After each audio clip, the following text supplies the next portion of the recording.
வணக்கம் நண்பர்களே.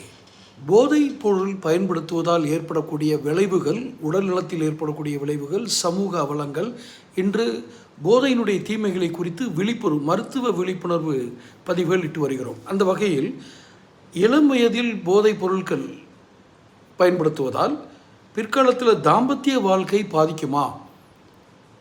சிறு வயதிலிருந்தே இளம் வயதிலிருந்தே வாலிப வயதில் போதைப்பொருள், திருமணத்திற்கு முன்பு போதைப்பொருள் பயன்படுத்த ஆரம்பித்தால் அது திருமண வாழ்க்கையை எவ்வாறு பாதிக்கும்?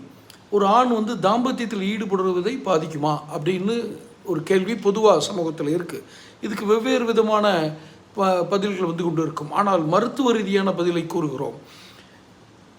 நீங்கள் மது, போதைப்பொருள், ஆபாச படம் பார்த்தல், இது போன்ற செயல்களால் உங்கள் மூளை பாதிக்கப்படும். போதை அருந்திய ஒரு மனிதரால் கண்டிப்பாக அவருடைய கண்ட்ரோலில் அவர் இருக்க மாட்டார். அவர் மூளை இருக்காது. அடிப்படை குறைபாடு, அதாவது ஆண்மைத்தன்மான அடிப்படை குறைபாடு உள்ளவர்களை விட்டுருங்க. அது போக ஒருத்தர் போதை எடுத்துட்டாருன்னா நினைத்து எல்லாம் பண்ணுவார். அவருக்கு எந்த இன்ஹிபிஷன் சென்டர்னு மூலையில் இருக்குது, அவருடைய கட்டுப்பாட்டில் இருக்காது. அதனால தான் வாகனம் ஓட்டக்கூடாதுன்னு சொல்கிறாங்க.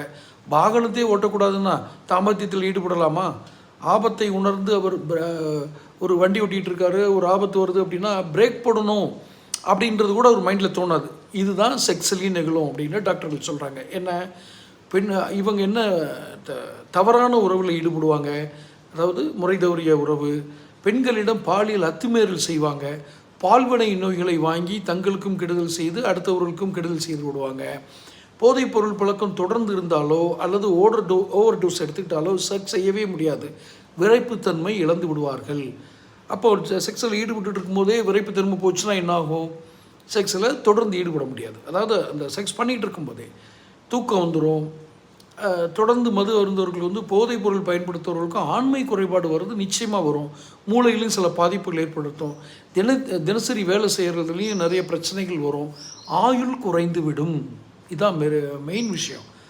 சிலவங்க சொல்லுவாங்க, எனக்கு தாத்தா குடிக்க கடைசி வரைக்கும் குடிச்சிட்டு இருந்தார் அப்படின்னு. அது வேறு. இவங்களால் போதை இல்லாமல் வாழ முடியாது. ரொம்ப ஆயுளோடு வாழ்ந்து எல்லாத்துக்கும் நன்மை செய்ய வேண்டியவங்க குறுகிய ஆயுள்குள்ளே அற்ப ஆயுளில் போயிடுவாங்க.